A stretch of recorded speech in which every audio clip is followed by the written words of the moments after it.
أعوذ بالله من الشيطان الرجيم. بسم الله الرحمن الرحيم. الحمد لله رب العالمين الرحمن الرحيم مالك يوم الدين إياك نعبد وإياك نستعين اهدنا الصراط المستقيم صراط الذين أنعمت عليهم غير المغضوب عليهم ولا الضالين.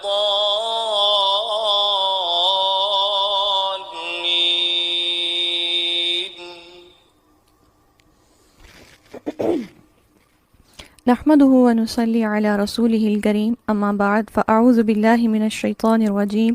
بسم الله الرحمن الرحيم. رب اشرح لي صدري ويسر لي أمري واحلل عقدة من لساني يفقهوا قولي واجعل لي وزيرا من أهلي اللهم انفعنا بما علمتنا وعلمنا ما ينفعنا وزدنا علما. اللهم لك الحمد حمدا دائما مع دوامك ولك الحمد حمدا خالدا مع خلودك ولك الحمد حمدا لا منتهى له دون مشيتك ولك الحمد حمدا لا يريد قائله إلا رضاك ولك الحمد حمدا عند طرفة كل عين وتنفس كل نفس. آمین. السلام علیکم ورحمۃ اللہ وبرکاتہ. اللہ سبحانہ و تعالیٰ قرآن مجید میں فرماتے ہیں الذین آتیناہم الکتاب یتلونہ حق تلاوتی اولئک یؤمنون بہ. وہ لوگ کہ جنہیں ہم نے کتاب دی وہ اسے اس طرح پڑھتے ہیں جیسا کہ اس کے پڑھنے کا حق ہے. قرآن مجید کے ہم پر بحیثیت مسلمان کچھ حقوق ہیں جن میں سے ایک حق قرآن مجید کو اس طرح سے پڑھنا ہے جیسا کہ اللہ سبحانہ و تعالیٰ کی طرف سے یہ ہم پر نازل کیا گیا. قرآن مجید کے اس حق کے تقاضے کو پورا کرنے کے لیے ایک چھوٹی سی کوشش تجوید کو سیکھنا ہے، علم تجوید کو جاننا. آج انشاءاللہ علم تجوید کے ٹاپک سے پہلے ہم چند ایک باتیں پڑھیں گے قرآن مجید کو پڑھنے کے مقاصد سے متعلق. قرآن مجید کو پڑھنے کا مقصد کیا ہونا چاہیے؟ صحابہ کرام کے اقوال سے ہم دیکھتے ہیں. سیدنا ابن مسعود رضی اللہ عنہ فرماتے ہیں جو شخص علم حاصل کرنا چاہے وہ قرآن مجید پڑھ لیا کرے، اس میں اگلے پچھلے تمام لوگوں کا علم موجود ہے. سیدنا حسن بن علی رضی اللہ عنہما سے روایت ہے، انہوں نے فرمایا تم سے پہلے لوگ قرآن مجید کو اپنے رب کی طرف سے آنے والے پیغامات سمجھ کر پڑھا کرتے تھے. وہ ان پیغامات پر راتوں کو غور و فکر کرتے تھے اور دن کو ان کی چھان بین میں مصروف رہتے تھے. کوفہ کے جلیل القدر تابعی سیدنا مسروق جو صحابہ کرام رضی اللہ عنہم کے علم کو سب سے زیادہ جمع کرنے والے تھے، فرماتے ہیں کہ رسول اللہ صلی اللہ علیہ وسلم کے صحابہ رضی اللہ عنہم سے ہم نے جس بھی چیز کا سوال کیا اس کا جواب قرآن مجید میں موجود تھا، لیکن ہمارا علم اس سے قاصر تھا. سیدنا عبداللہ بن عمر رضی اللہ عنہما کا فرمان ہے قرآن مجید کو لازم پکڑو، اسے سیکھو اور اپنی اولاد کو سکھاؤ. اس کے بارے میں تم سے سوال ہوگا اور اسی کا تمہیں بدلہ ملے گا. عقل مند کے لیے قرآن کریم سے بڑھ کر نصیحت کرنے والا کوئی نہیں. سیدنا ابن مسعود رضی اللہ عنہ فرماتے ہیں قرآن مجید اللہ سبحانہ و تعالیٰ کا دسترخوان ہے، لہٰذا تم جتنی بھی استطاعت رکھتے ہو اس سے فائدہ حاصل کر لو. ہر سے زیادہ خیر و برکت سے محروم کسی کو نہیں سمجھتا جس میں اللہ کی کتاب کا کچھ حصہ بھی نہ ہو، اور وہ دل جس میں اللہ کی کتاب کا کچھ حصہ بھی نہیں وہ دل ویرانہ ہے، اس ویران گھر کی طرح جس میں کوئی مقیم نہ ہو. سیدنا ابو احوص رضی اللہ عنہ سے مرفوعاً مروی ہے بے شک یہ قرآن مجید اللہ سبحانہ و تعالیٰ کا دسترخوان ہے، لہٰذا تم حسب استطاعت اللہ کے اس دسترخوان سے فائدہ حاصل کرو. یہ قرآن مجید اللہ تعالیٰ کی رسی ہے، یہی نور اور شفا ہے اور نفع بخش ہے. جو اسے تھامے گا اس کے لیے پاک دامنی ہے، اور جو اس کی پیروی کرے گا تو یہ اس کے لیے ذریعہ نجات ہے. اس میں کبھی کوئی کجروی نہیں آئے گی کہ اسے ٹھیک کرنا پڑے، اور نہ ہی وہ بھٹکے گا کہ اسے سیدھی راہ پر گامزن کرنا پڑے. اس قرآن مجید کے عجائبات کبھی بھی ختم نہ ہوں گے، نہ پے در پے بار بار پڑھنے سے اس کی لذت اور حلاوت میں کمی واقع ہوگی. اس کی تلاوت کیا کرو. اللہ تعالیٰ اس کی تلاوت پر ہر حرف کے بدلے 10 نیکیاں عطا فرماتا ہے۔ اور ہاں، میں یہ نہیں کہتا کہ الف لام میم ایک حرف ہے، بلکہ تنہا الف پر 10، لام پر 10 اور میم پر 10 نیکیاں ملتی ہیں۔ سیدنا ابو ہریرہ رضی اللہ عنہ سے روایت ہے، انہوں نے فرمایا، جس گھر میں اللہ کی کتاب کی تلاوت کی جائے اس میں کثرت سے خیر و برکت کا نزول ہوتا ہے اور وہاں فرشتے موجود ہوتے ہیں، شیاطین وہاں سے نکل جاتے ہیں، اور جس گھر میں اللہ کی کتاب کی تلاوت نہ ہو وہ اپنے رہنے والوں کے لیے تنگ ہو جاتا ہے، اس میں سے خیر ختم ہو جاتی ہے، وہاں شیاطین ڈیرے ڈال لیتے ہیں اور فرشتے وہاں سے چلے جاتے ہیں۔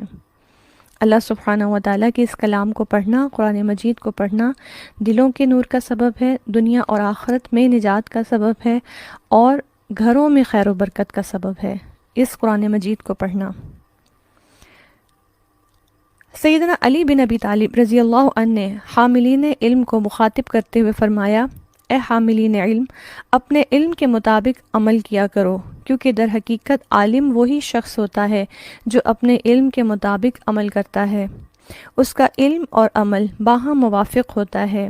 ان قریب ایسے لوگ آئیں گے جن کا علم ان کے حلق سے نیچے نہیں اترے گا، ان کا عمل ان کے علم کے خلاف ہوگا، ان کا باطن ظاہر کے برعکس ہوگا، وہ مجالس میں بیٹھیں گے تو ایک دوسرے پر فخر کریں گے، یہاں تک کہ بسا اوقات ایک شخص اپنے ہم مجلس پر اس لیے ناراض ہوگا کہ وہ مجھے چھوڑ کر دوسرے کی علمی مجلس میں کیوں چلا گیا۔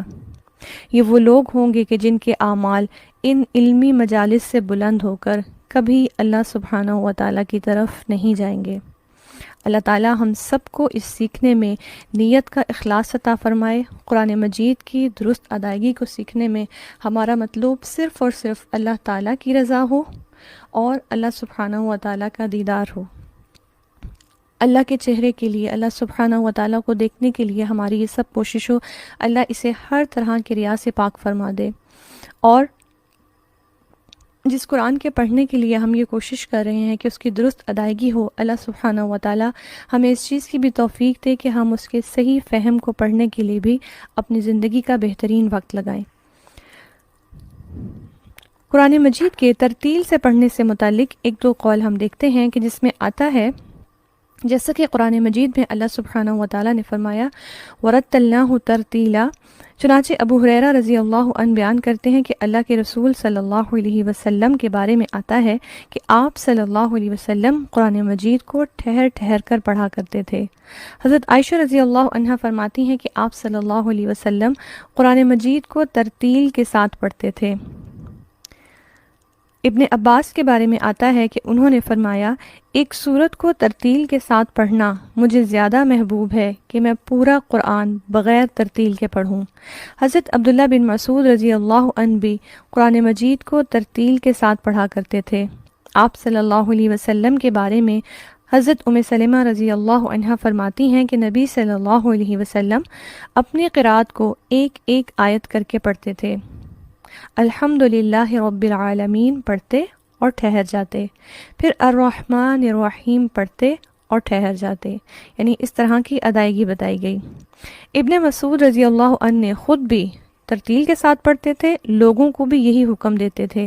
آپ فرمایا کرتے تھے قرآن مجید کو تجوید کے ساتھ پڑھو اور اسے اچھی آوازوں کے ساتھ مزین کرو۔ اللہ سبحانہ و تعالی ہمیں بھی بہترین انداز میں قرآن مجید پڑھنے کی توفیق عطا فرمائے، اس طرح سے جیسا کہ اللہ کو پسند ہے کہ ہم اسے پڑھیں۔ آج انشاءاللہ جو ٹاپک ہم کریں گے بہت ہی انٹرسٹنگ ٹاپک ہے، اور انشاءاللہ بہت اچھے سے ہم اسے سنیں گے، اور یہی کوشش ہوگی کہ اسے سننے میں، سمجھنے میں، یہیں پر ڈرل کرتے ہوئے ہمیں یہ ٹاپک اچھے سے سمجھ آ جائے۔ ہمارا آج کا ٹاپک مخارج سے متعلق ہے۔ جیسا کہ ہم نے علم تجوید کی تعریف میں پڑھا تھا کہ دو بنیادی چیزیں جو علم تجوید میں آتی ہیں وہ کیا ہیں؟ حروف کے مخارج اور ان کی صفات۔ اور جب ہم نے تجوید کے ارکان پڑھے جو 4 تھے، جن میں سے پہلی بات تھی کہ حروف کے مخارج کو پہچاننا، نمبر 2 حروف کی صفات کو پہچاننا، اور تیسرا تھا کہ دیگر احکامات کو جاننا۔ ٹھیک، تو آج ہم اس میں سے پہلی چیز پڑھنے لگے ہیں، حروف کے مخارج کو جاننا۔ الفاظ کو سمجھنے کے لیے ضروری ہے کہ ان کی بنیادوں پر جایا جائے، تو ہر لفظ قرآن مجید کا چند حروف سے مل کر بنا ہے، اور وہ حروف کون سے ہیں؟ حروف تہجی۔ ان حروف کی صحیح ادائیگی ہمیں اس قابل بناتی ہے کہ ہم لفظ کو درست طریقے سے پڑھ سکیں، اور الفاظ کی درست ادائیگی ہمیں اس قابل بنائے گی انشاءاللہ کہ ہم آیات کو پراپر مخارج کے ساتھ، روانی کے ساتھ پڑھ سکیں انشاءاللہ تعالی۔ مخارج کے ٹاپک میں ہم دیکھتے ہیں کہ مخارج کیا ہیں۔ مخارج مخرج کی جمع ہے، جس کا لغوی معنی ہے نکلنے کی جگہ۔ مخرج اردو میں بھی یہ لفظ استعمال ہوتا ہے، خارج کے معنوں میں بھی استعمال ہوتا ہے، خارج، خارجی۔ تو اس کا لغت یا ڈکشنری میننگ کیا ہوگا؟ نکلنے کی جگہ۔ جبکہ اس کا اصطلاحی معنی، یعنی اگر ہم علم تجوید میں دیکھیں تو اس سے مراد حروف کے نکلنے کی جگہ ہے۔ 29 حروف تہجی جو حروف ہمارے پاس ہیں، ان کے نکلنے کی جگہ کہ یہ حروف کہاں سے ادا ہوں گے، وہ پوائنٹس جو ہیں وہ کیا کہلاتے ہیں؟ مخارج۔ یہ جمع ہے، جبکہ اس کا واحد کیا ہے؟ مخرج۔ مخارج کو پڑھنے کے لیے ہم سب سے پہلے دیکھیں گے وہ کون سے پوائنٹس ہیں جہاں سے حروف نکلتے ہیں۔ انہیں کہتے ہیں اصول مخارج۔ اصول کا لفظ، اس کا ایک معنی کیا ہے؟ یہ اصل سے ہے۔ اصل کہتے ہیں بنیاد کو، یعنی وہ بیس، وہ روٹ، وہ بنیاد جہاں سے کوئی بھی حرف ادا ہوتا ہے، حروف کا نکلنا وہاں سے ہوگا۔ ٹھیک، تو اصول مخارج سے کیا مراد ہے؟ وہ پوائنٹس۔ اب آپ دیکھیں ہمارے پورے جسم میں بہت سارے اعضاء ہیں، لیکن مخرج پورے جسم کے اعضاء سے نہیں نکلتے۔ چند خاص پوائنٹ ہیں جہاں سے مخرج کی ادائیگی ہوگی، انہیں کہا جاتا ہے اصول مخارج۔ مخارج کی بنیاد، مخارج کی بیس، جہاں سے وہ حروف نکلیں گے۔ بیسیکلی یہ اصول مخارج جو ہیں یہ 5 ہیں۔ 5 وہ جگہ ہیں جہاں سے 29 حروف تہجی نکلتے ہیں۔ اس کے علاوہ پورے جسم میں اور کوئی ایسا پوائنٹ نہیں ہے۔ وہ 5 پوائنٹ ہیں، وہ 5 جگہ ہیں جہاں سے حروف نکلیں گے، انہیں کہا جاتا ہے اصول مخارج۔ یہ کون کون سے ہیں؟ نمبر 1 حلق۔ 29 حروف تہجی میں سے کچھ حروف ہمارے حلق سے ادا ہوتے ہیں۔ سیکنڈ پوائنٹ پہ کچھ حروف زبان، جسے عربی میں لسان کہتے ہیں، لسان سے ادا ہوتے ہیں۔ ہونٹوں کو شفاتان کہا جاتا ہے، اوپر نیچے کے 2 ہونٹ ملا کے شفاتان، تثنیہ کا صیغہ ہے، 2 کے لیے استعمال ہوتا ہے، اسے شفاتان کہا جائے گا۔ تو اصول مخارج میں پہلے 3 اصول کون سے ہیں؟ نمبر 1 حلق۔ حلق میں سے کچھ حروف نکلیں گے، کچھ وہ جو لسان یعنی زبان سے ادا ہوں گے، اور کچھ حروف وہ ہیں جو ہونٹوں سے ادا ہوں گے، شفاتان۔ مزید 2 اور کون سے ہیں؟ جوف دہن اور خیشوم۔ جوف دہن منہ کے خالی حصے کو کہتے ہیں، انشاءاللہ جب ہم اس کی ڈیٹیل پڑھیں گے تو میں اس کو مزید ایکسپلین کروں گی۔ اور خیشوم، کل بھی ہم نے یہ ورڈ پڑھا تھا، یہ ہم نے کس ٹاپک میں پڑھا تھا؟ غنہ کے ٹاپک میں، ٹھیک، جب ہم نے کہا تھا کہ ناک کی ہڈی، ناک کا بانسا یا خیشوم، یہ تینوں ایک ہی پوائنٹ کے نام ہیں۔ تو یہ وہ 5 پوائنٹ ہیں، انہیں کہتے ہیں اصول مخارج، اور یہ بیس ہیں، یہاں سے تمام مخارج ادا ہوتے ہیں۔ یعنی اگر ہم کہیں کہ انسانی جسم کے کون سے اعضاء سے مخارج ادا ہوں گے، تو وہ ہم فوراً سے کاؤنٹ کر کے بتا سکتے ہیں کہ یہ وہ 5 ہیں، یہاں سے ہی تمام 29 کے 29 مخارج ادا ہوں گے۔ یہ کون کون سے ہیں؟ حلق، لسان، شفتان، جوف دہن اور خیشوم۔ ان کو ریپیٹ کر لیتے ہیں، حلق، لسان، شفتان، جوف دہن اور خیشوم۔ آج ہم پہلا پوائنٹ پڑھیں گے حلق سے متعلق۔ جی، حلق کو مخارج کے حساب سے جب ہم دیکھتے ہیں تو اس حساب سے ہمارے حلق کے 3 حصے ہوتے ہیں۔ مخارج یعنی جو حروف ہمارے حلق سے نکلیں گے، اس کے حساب سے ہم اسے 3 حصوں میں ڈیوائڈ کرتے ہیں۔ نمبر 1 اقصی حلق، نمبر 2 وسط حلق، اور نمبر 3 ادنی حلق۔ اس سننے کے دوران آپ پوری کوشش کریں کہ آپ سلائڈز کو اور سننے کو فوکس کیجئے، لکھنا بالکل نہیں، اور نہ ہی کسی کتاب کو اس ٹائم فوکس کیجئے۔ آپ غور سے سنیں تاکہ آپ بات کو انڈرسٹینڈ کر لیں۔ اس کے بعد اگر آپ کو کہیں بھی کچھ بھولتا ہے تو سلائڈ کو دیکھنے سے آپ ریکال کر لیں گے انشاءاللہ تعالی۔ جو ہمارے حلق سے حروف نکلتے ہیں، اس کی بنیاد پر ہم نے حلق کو، ہم دیکھتے ہیں کہ اسے 3 حصوں میں تقسیم کیا جاتا ہے: اقصی حلق، وسط حلق اور ادنی حلق۔ اب اقصا کا معنی ہوتا ہے دور اور ادنا کا معنی کیا ہوتا ہے؟ قریب.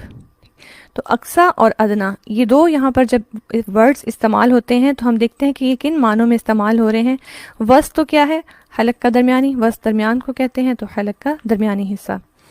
اقصا حلق کیا ہوگا؟ حلق کا وہ حصہ جو سینے کی طرف ہے. اب ہم اس کو ایک تصویر سے بھی واضح کر لیتے ہیں. اقصا حلق دور یعنی جو منہ سے دور ہے اور سینے کے قریب ہے. تو چونکہ منہ سے دور ہے اس لیے اسے کیا کہا گیا؟ اقصا حلق. حلق کا وہ حصہ جو منہ سے دور ہے. تو یہ اقصا حلق ہے، پھر اس کے اوپر وسط حلق ہے، اور پھر اس سے اوپر جو منہ کے قریب ہے اسے ادنا حلق کہا گیا. یہ 3 پوائنٹس ہیں. ان کو ریپیٹ کر لیتے ہیں. ہمارے حلق کے کتنے حصے ہیں؟ 3 حصے ہیں. اقصا حلق، وسط حلق اور ادنا حلق. اقصا وہ ہے جو سینے کے قریب ہے اور منہ سے دور ہے. وسط درمیان کا پورشن، اور ادنا جو منہ کے قریب ہے اسے ادنا حلق کہا گیا.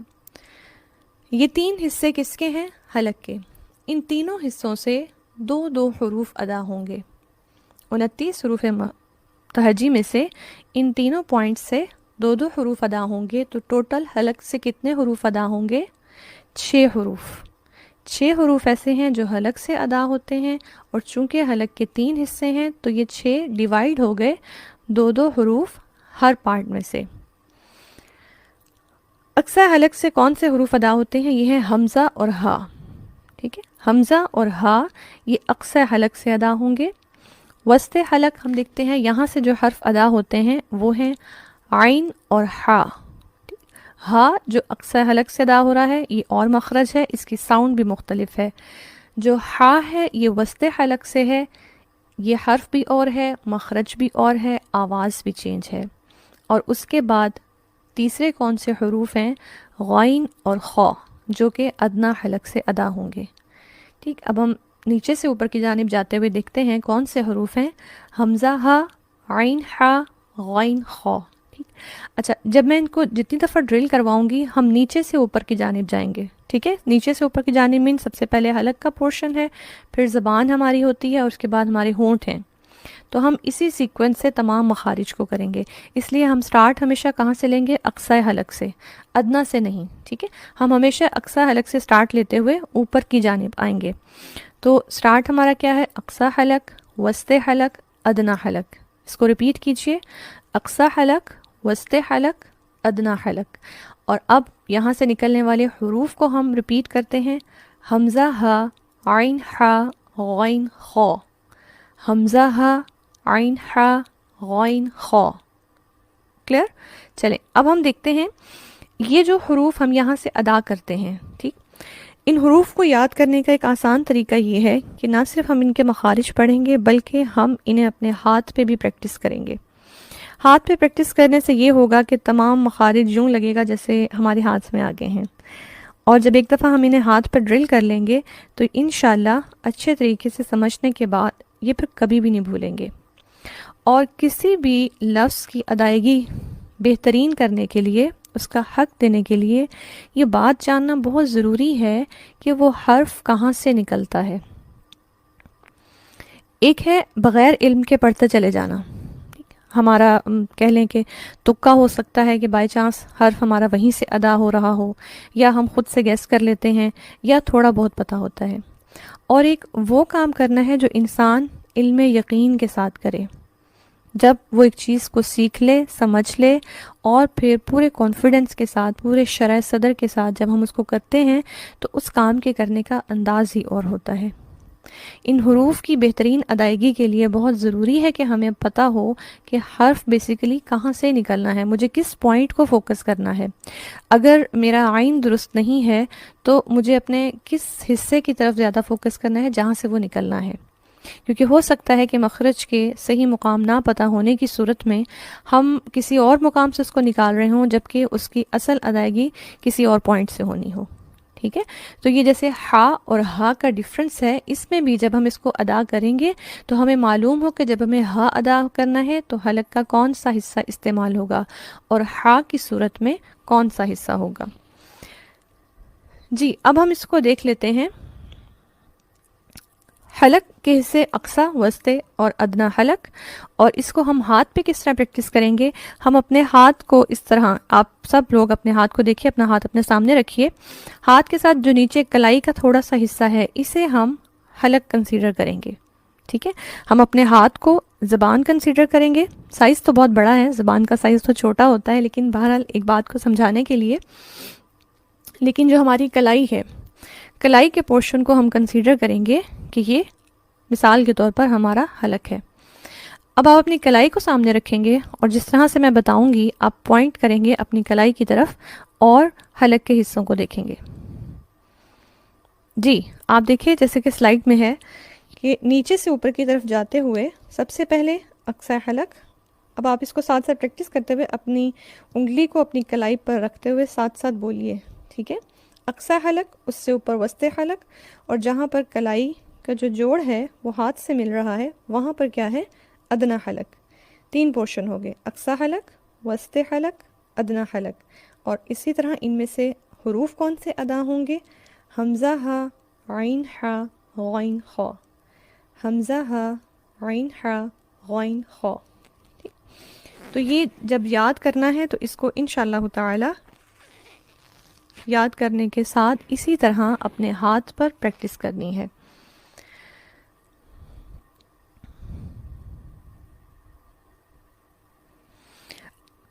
جی اب یہ ہم دیکھ رہے ہیں کہ کون سے حروف ہیں. اقصی حلق سے حمزہ ہا، وسطی حلق سے عین ہا، اور ادنا حلق سے غین خا. اور اسی طرح ہم اسے دیکھ لیتے ہیں کہ یہ ہم نے ہاتھ پہ کس طرح سے ڈرل کیے ہیں کہ ہاتھ پہ ایک دفعہ ہم حلق کے ان حصوں کی بات کریں گے اور دوسری دفعہ ہم دیکھتے ہیں کہ وہ حروف کون سے ہیں، حمزہ ہا، عین ہا، غین خا. ٹھیک ہے، کلیئر.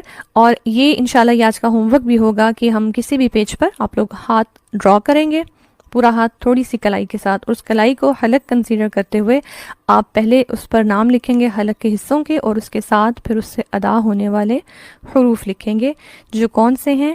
حمزہ ہا، عین ہا، غین خا. جی اب یہ 6 حروف جو حلق سے ادا ہوتے ہیں انہیں ان کے مخرج کے اعتبار سے، یعنی جس پوائنٹ سے یہ نکلتے ہیں وہ کیا ہے؟ حلق. تو حلق کی نسبت سے انہیں کیا کہا جاتا ہے؟ حروف حلقیہ.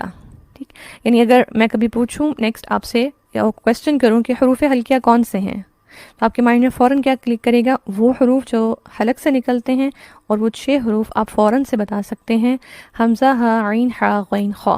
کیونکہ آگے انشاءاللہ کچھ قواعد میں یہ اسی نام سے ہی پکارے جائیں گے یہ حروف حلقیہ کون سے ہیں، تو ہم کچھ قواعد کو اس بیس پر کر رہے ہوتے ہیں.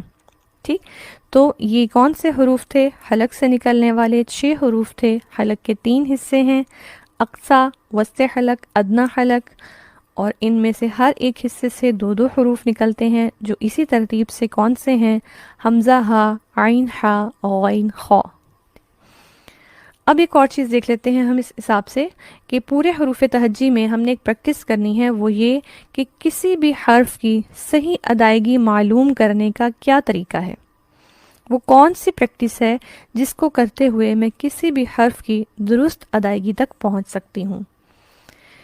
اس میں جو طریقہ کار ہے وہ یہ ہے کہ جس حرف کی ادائیگی معلوم کرنی ہو اس کو ساکن کر کے اس کے ساتھ حمزہ مفتوح لگا کر ادا کیا جائے. اس سے کیا مراد ہے؟ اب ہم اس کو دیکھتے ہیں.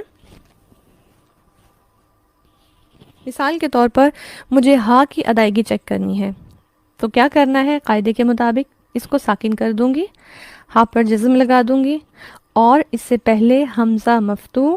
اس سے کیا مراد ہے؟ وہ حمزہ جس پر فتحہ ہو، اور فتحہ کون سی حرکت تھی؟ حرکات میں سے زبر. ٹھیک، یہ مراد ہے اس سے. ٹھیک ہے، یہ اس سے مراد ہے. جب ہمیں کسی بھی حرف کی حرکت معلوم کرنی ہے تو ہم اسے ساکن کر دیں گے، اور اس سے پہلے حمزہ پر فتحہ یا زبر کے ساتھ ایڈ کر کے اب ہم اس کو پروناؤنس کریں گے، تو اب ہمیں اندازہ ہوگا کہ اس کی پراپر ساؤنڈ کیا ہے. مثلا یہ ہا کی ساؤنڈ ہے. ٹھیک ہے، یہ تمام حروف تہجی میں یہی تختی بہت کام آتی ہے کسی بھی حروف تہجی کی صحیح آواز کو معلوم کرنے کے لیے. اب ہم ان 6 حروف کی ساؤنڈ کو دیکھتے ہیں کہ یہ 6 حروف کون سے ہیں؟ حمزہ ہا، عین ہا، غین خا. پھر ہم نے ان کو جزم لگا دی سیکنڈ کالم میں دیکھیے، اور تھرڈ کالم میں حمزہ مفتوح لگا کے اب ہم ان کی ساؤنڈز دیکھیں گے. مثلا حمزہ سب سے پہلے جو ساکن کے ساتھ ہے، اس کی آواز پر ہمیشہ جھٹکے کی سی ساؤنڈ آتی ہے، یا حمزہ جب بھی ساکن ہو یہاں پر جھٹکے کی سی آواز ہوتی ہے، تو یہاں ساؤنڈ کیا ہوگی؟ آ آ. ٹھیک، اس کے بعد ہا ہے، آہ آ آہ آغ آہ. ٹھیک، تو یہ ساؤنڈز، یہ ان کی پریکٹس ہو گئی کہ جب ہم ان کو پراپر دوسری طرح سے بھی ادا کر سکتے ہیں. مثلا حمزہ ہا، عین ہا، غین خا. اور دوسرا کیا ہے، بہترین ادائیگی کی کوشش کے لیے ان کو کس طرح سے ادا کیا جائے؟ حمزہ مفتوح لگا کر. تو یہ تھا حروف کی صحیح ادائیگی معلوم کرنے کا طریقہ. ایک دفعہ اور اس کو ریپیٹ کرتے ہوئے انشاءاللہ ایک سٹیپ آگے ہم بڑھیں گے. آج ہمارا مین ٹاپک تو یہی ہوگا حروف حلقی، لیکن جو نیکسٹ ہم نے چند مخارج پڑھنے ہیں اس کے حوالے سے ایک بیسک بات جو ہے وہ آج کے لیکچر میں ہی ہم ایڈ کریں گے. لیکن اس سے پہلے اب میں اس کو ریپیٹ کروں گی، تو آپ سب لوگ اپنی اپنی جگہ پر جو بھی سن رہا ہے، آپ میرے ساتھ اس کو ریپیٹ کرنے کی کوشش کیجئے، آپ اس کو بولنے کی کوشش کیجئے. جہاں بھول جائے تو ٹھیک ہے، انشاءاللہ آپ جب دوبارہ سلائیڈ دیکھیں گے آپ کو یاد آ جائے گا. ہم نے پڑھا مخرج کیا ہے، نکلنے کی جگہ، اور اصطلاحی معنی یعنی علم تجوید میں وہ کس چیز کے نکلنے کی جگہ ہے؟ حروف کے نکلنے کی جگہ. پھر وہ کتنے پوائنٹس ہیں جہاں سے حروف نکلتے ہیں جنہیں اصول مخارج کہا جاتا ہے؟ وہ 5 ہیں: حلق، لسان، شفتان، جوف دہن اور خیشوم. ان میں سے ہم نے سب سے پہلا پوائنٹ چیک کیا، حلق، سب سے پہلا پوائنٹ. اور حلق میں جو حروف نکلتے ہیں ان کے اعتبار سے اس کے 3 حصے ہیں. نیچے سے اوپر کی طرف جاتے ہوئے اب آپ اپنے ہاتھ کو سامنے رکھیں، کلائی کو دیکھتے ہوئے اپنی انگلی کو ساتھ ساتھ ان پوائنٹس پر ٹچ کرتے جائیں اپنی انگلی سے. اقصی حلق، وسط حلق، ادنا حلق. ٹھیک، یہ 3 حصے ہیں، ان میں سے ہر ایک سے 2 حروف ادا ہوں گے. نیچے سے اوپر کی طرف جاتے ہوئے حمزہ ہا، عین ہا، غین خا. اور پھر یہ 6 حروف چونکہ حلق سے نکلتے ہیں، اس نسبت سے انہیں کیا کہا جائے گا؟ حلقیہ، حروف حلقیہ. ٹھیک، اور پھر ان کی آواز کی صحیح ادائیگی معلوم کرنے کا طریقہ ہم نے دیکھ لیا. اب یہ جو 6 حروف ہیں، ان 6 حروف میں سے ایک اور بات جو ہمیں یاد رکھنی ہے وہ یہ، ان 6 میں سے 2 حروف ایسے ہیں جو موٹے یا پر ادا کیے جاتے ہیں. ٹھیک ہے، وہ کون سے ہیں؟ غین خا. غین خا. ان کی ادائیگی میں کیا ہوتا ہے انشاءاللہ یہ ڈیٹیل آگے بتاؤں گی، لیکن ابھی کے لیے صرف اتنا کہ آپ آواز کا ڈیفرنس نوٹ کر لیجئے. یہ 6 حروف ہیں، 6 میں سے سارے نہیں، صرف یہ 2 حروف ہیں جو موٹے پڑھے جاتے ہیں، ان میں آواز موٹی ہوتی ہے. مثلا ہم خا کو خا نہیں پڑھیں گے، خا یا غین ایسے نہیں پڑھیں گے. یہ ورڈ کیسے ہوگا؟ خا خا. ٹھیک ہے، مثلا ہم کوئی لفظ دیکھ لیتے ہیں، خاسرون، خاسرون، تو اس میں خاسرون کی آواز نہیں آئے گی. خاسرون یہ غلط پروننسیشن ہے، درست ادائیگی کیا ہے؟ خاسرون. اسی طرح غین میں بھی ہم دیکھ لیں، غین سے ربنا لا تزغ قلوبنا یہ والا لفظ بھی ہے. اس طرح یہ جو دونوں حروف کہاں سے ادا ہوتے ہیں؟ ادنا حلق سے. مخرج سیم ہے اور دونوں حروف پر اور موٹے پڑھے جائیں گے. یہ تھا ہمارا حلق کے اعتبار سے جو ہم نے پڑھا. اب نیکسٹ جو ایک اور چیز ہمیں دیکھنی ہے وہ کیا ہے؟ ہم نے پڑھا اصول مخارج 5 ہیں، ان میں سے حلق ہم نے کمپلیٹ پڑھ لیا. سیکنڈ پارٹ جو ہے لسان، یہ تھوڑا سا ان 5 اصول مخارج میں سے جو تھوڑا سا ڈیٹیل پارٹ ہے وہ لسان کا ہے، یعنی زبان سے نکلنے والے حروف. اس حوالے سے انشاءاللہ حروف تو ہم کل پڑھیں گے، لیکن آج ہم لسان یعنی زبان کے حصے دیکھ لیتے ہیں کہ کون سے حصے ہیں. جب ہم ان حصوں کو سمجھ لیں گے تو ہمیں حروف کی ادائیگی آسان لگے گی انشاءاللہ تعالی. ٹھیک، تو ہم دیکھتے ہیں کہ اس میں ہمارے پاس کیا ہے. سیکنڈ اصول مخارج میں سے سیکنڈ کون سا ہے؟ لسان، یعنی ہماری زبان کے حصے ہیں. جیسے حرف کے نکلنے کے اعتبار سے حلق کے 3 حصے تھے، اسی طرح حروف کے نکلنے کے اعتبار سے زبان کے 6 حصے ہیں، ڈبل ہو گئے. ٹھیک ہے، حلق کے 3 تھے اور زبان کے کتنے حصے ہو گئے؟ 6 حصے ہو گئے. وہ 6 حصے کون سے ہیں؟ اب ہم ان کے نام دیکھتے ہیں. اقصی لسان، وسط لسان، حافہ لسان، طرف لسان، رأس لسان اور ظہر لسان. ٹھیک، رأس یہاں پر الف کے اوپر حمزہ ہوگا کہ جس سے یہ لفظ جھٹکے کے ساتھ پڑھا جائے گا. اقصی لسان دور، جیسے ہم نے پڑھا اقصی حلق دور، حلق کا وہ حصہ جو منہ سے دور ہے. تو اقصی لسان زبان کا وہ حصہ جو منہ سے دور ہے، تو وہ کون سا حصہ ہوگا؟ زبان کا اینڈ، جسے کیا کہا جاتا ہے؟ زبان کی جڑ. ٹھیک ہے، روٹ، بیس، اس کا بالکل اینڈ پورشن جو تالو کے پاس ہوتا ہے اسے کہتے ہیں اقصی لسان. وسط لسان زبان کا مڈل پارٹ، درمیانہ حصہ. حافہ لسان زبان کی سائیڈ ہے، ابھی تصویر سے میں اس کو مزید واضح کروں گی. حافہ اور طرف یہ دونوں زبان کی سائیڈز کو کہا جاتا ہے. اس کا فرق کیا ہے یہ ابھی تصویر کے حساب سے انشاءاللہ بتاتی ہوں. پھر ہے رأس لسان. رأس عربی میں کہتے ہیں سر کو. سر کسی بھی چیز کا یعنی ٹاپ ہے، ٹپ ہے، اور زبان کی ٹپ یا اس کا کنارہ یا اس کا بالکل مین پارٹ آگے سے سب سے سرا اس کا، اسے کہتے ہیں رأس لسان. اور ظہر کا لفظ عربی میں پشت کے لیے استعمال ہوتا ہے. ظہر لسان زبان کی پشت، یہ ایک تھوڑا سا پورشن انشاءاللہ یہ بھی ابھی تصویر میں دکھاتی ہوں، یہ بھی زبان کا حصہ ہے اور یہاں سے بھی ایک مخرج کی ادائیگی ہوتی ہے. ٹھیک، تو ہمارے پاس کتنے حصے ہیں زبان کے؟ آپ لوگ میرے ساتھ ریپیٹ کیجئے اور بولیے: اقصی لسان، وسط لسان، حافہ لسان، طرف لسان، رأس لسان اور ظہر لسان. اب ہم دیکھتے ہیں اس کو زبان کے اوپر کہ کس طرح سے ہے. یہ 6 حصے ہمارے پاس. سب سے پہلے اقصی لسان زبان کی جڑ جو اندر حلق کی طرف ہے، منہ سے دور ہے، زبان کا بالکل اینڈ پارٹ. اس کے بعد وسط لسان، پوری زبان کا سینٹرل پارٹ جو ہوگا وہ وسط لسان ہے. پھر ہمارے پاس نیکسٹ پارٹ کون سا ہے؟ حافہ لسان. اب آپ دیکھیں حافہ اور طرف دونوں کا ڈیفرنس دیکھیے. حافہ زبان کی وہ سائیڈ ہے جو پیچھے کی طرف ہے، اور اس کو سمجھنے کے لیے ایک اور بات آپ کو بتا دیتی ہوں کہ حافہ یہ زبان کی وہ سائیڈز ہیں جو ہماری داڑھوں کو ٹچ کرتی ہیں. آپ دیکھیں نا، زبان اگر منہ میں ہمارے سامنے کی طرف دانت ہیں اور پیچھے کی طرف داڑھیں ہیں، تو زبان کی پلیسمنٹ بھی اگر ہم دیکھیں تو جو آگے سے پورشن زبان کا دانتوں کو ٹچ کرتا ہے وہ طرف لسان ہے، جو پیچھے کا پورشن ہے جو داڑھوں کو ٹچ کر رہا ہے زبان کا وہ حافہ لسان ہے. اور یہ دونوں زبان کی سائیڈز ہیں.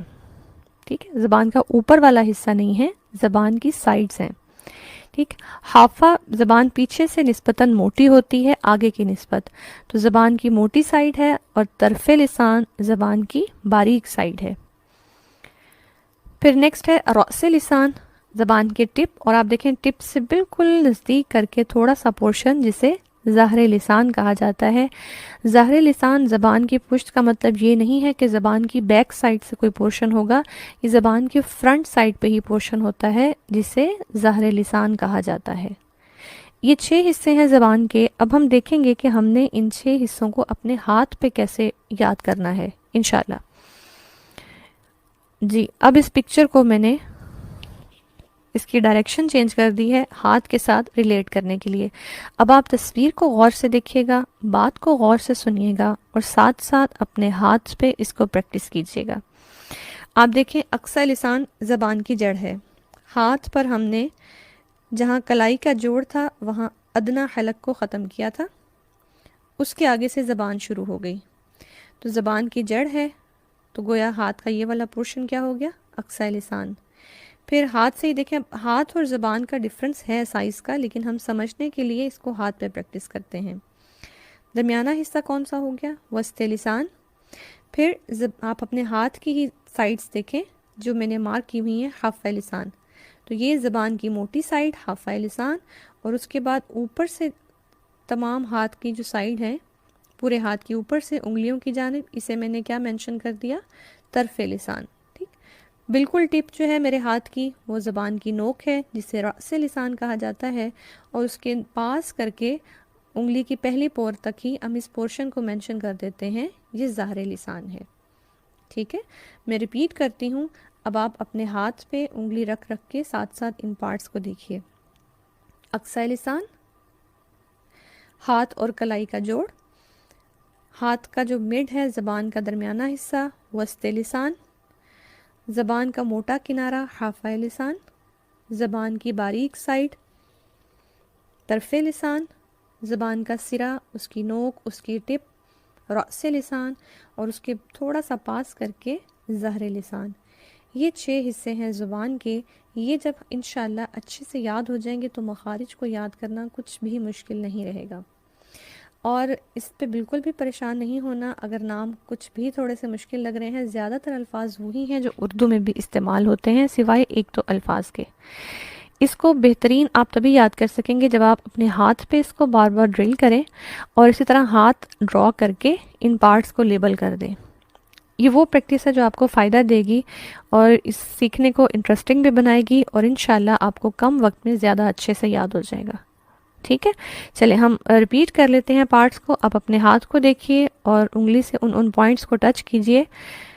ہاتھ اور کلائی کے جوڑ پر اقصی لسان، زبان کا درمیانہ حصہ وسط لسان، زبان کی موٹی سائڈ حافہ لسان جو داڑھوں سے ٹچ کرتی ہے، زبان کی باریک سائڈ طرف لسان جو ہمارے دانتوں سے ٹچ کرتی ہے، زبان کا سرا رأس لسان، اور رأس لسان کے پاس کر کے ہے ظہر لسان، زبان کی پشت جو فرنٹ سائڈ پہ ہی ہے، اس سے مراد زبان کی بیک سائڈ نہیں ہے۔